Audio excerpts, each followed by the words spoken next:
തെരഞ്ഞെടുപ്പ് വിജയത്തിൽ വിവിധ UDF നേതാക്കളുടെ പ്രതികരണങ്ങളിലേക്ക്. കഴിഞ്ഞ 5 വർഷക്കാലം ഈ നിയോജക മണ്ഡലത്തെ പ്രതിനിധീകരിച്ച MP എന്നുള്ള നിലയിൽ അഡ്വക്കേറ്റ് ഡീൻ കുര്യാക്കോസിന്റെ പ്രവർത്തനത്തിന് ലഭിച്ചിരിക്കുന്ന വലിയൊരു അംഗീകാരമാണിത്.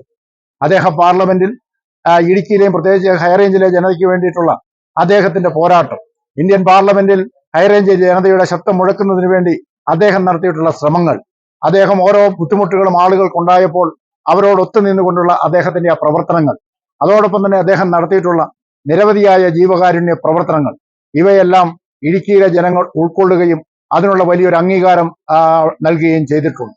അതോടൊപ്പം തന്നെ അധികാരത്തിലിരിക്കുന്ന കേരളത്തിൽ അധികാരത്തിലിരിക്കുന്ന ഇടതുപക്ഷ ഗവൺമെന്റിന്റെ ഭരണ വൈകല്യങ്ങൾക്കെതിരെയുള്ള വലിയ ഒരു ജനവികാരമാണ് ഇവിടെ കാണാനായിട്ട് നമുക്ക് കഴിയുന്നത്. ഇത് ഗവൺമെന്റിന്റെ പ്രവർത്തനങ്ങളും പരിപാടികളുമെല്ലാം ജനങ്ങൾ അംഗീകരിച്ചിട്ടില്ല, തിരസ്കരിച്ചിരിക്കുന്നു എന്നുള്ളതാണ് നമുക്ക് കാണാൻ കഴിയുന്നത്. അത് കേരളത്തിൽ എന്നുള്ളതല്ല, നമ്മുടെ രാജ്യത്ത് തന്നെയും ഇന്ത്യ മുന്നണിയെ വളരെ മോശമായി പുച്ഛിച്ച് സംസാരിച്ചു കൊണ്ടിരുന്ന പല മാധ്യമങ്ങൾക്കും അതോടൊപ്പം തന്നെ BJP നേതാക്കന്മാർക്കുമൊക്കെ ഇന്ത്യ മുന്നണിയെ അംഗീകരിക്കേണ്ട സ്ഥിതിയിലേക്ക് വന്നിരിക്കുന്നു.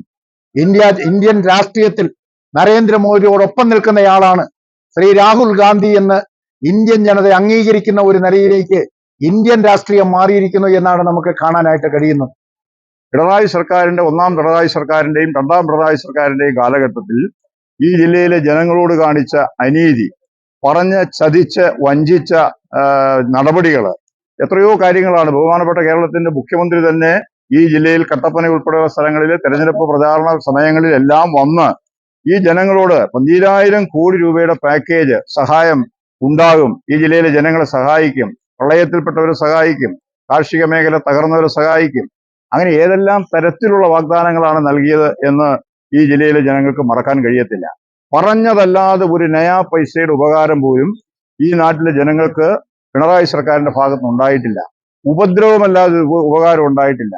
കേരളത്തിലെ 13 ജില്ലകളിലും ഇല്ലാത്ത നിർമ്മാണ നിരോധനം ഈ ജില്ലയിൽ നടപ്പാക്കണമെന്ന് വാശി പിടിച്ച് സുപ്രീം കോടതിയിൽ വരെ പോയി പരാജയപ്പെട്ടിട്ട് പോലും അത് തിരുത്താൻ തയ്യാറാകാത്ത ഏകാധിപത്യ സ്വഭാവം കാണിക്കുന്ന ഒരു ഗവൺമെന്റിനെതിരായിട്ടുള്ള ജനവിധിയാണ് തീർച്ചയായിട്ടും ഈ പാർലമെന്റ് തെരഞ്ഞെടുപ്പിൽ ഉണ്ടായിട്ടുള്ളത് എന്ന് ഞങ്ങൾ കരുതുകയാണ്. അതോടൊപ്പം തന്നെ ജില്ലയിലെ കാർഷിക മേഖല തകർന്ന് തരിപ്പണമായിട്ടും തിരിഞ്ഞു നോക്കാത്ത ഒരു ഗവൺമെന്റ് എല്ലാ തരത്തിലും ഈ ജില്ലയോട് എന്തോ ഒരു വൈരാഗ്യ ബുദ്ധിയോടുകൂടി എടുത്തിട്ടുള്ള നിലപാടുകൾക്കെതിരെ ഈ ജില്ലയിലെ ജനങ്ങൾ അതിശക്തമായിട്ട് UDFന് അനുകൂലമായി നിൽക്കണമെന്നുള്ള ചിന്താഗതി ഉണ്ടായി. കഴിഞ്ഞ പാർലമെന്റ് തെരഞ്ഞെടുപ്പിലുണ്ടായ അതേ വിജയം തന്നെയാണ് ഇത്തവണയും ആവർത്തിച്ചിരിക്കുന്നത് എന്നാണ് ഞങ്ങൾ മനസ്സിലാക്കുന്നത്.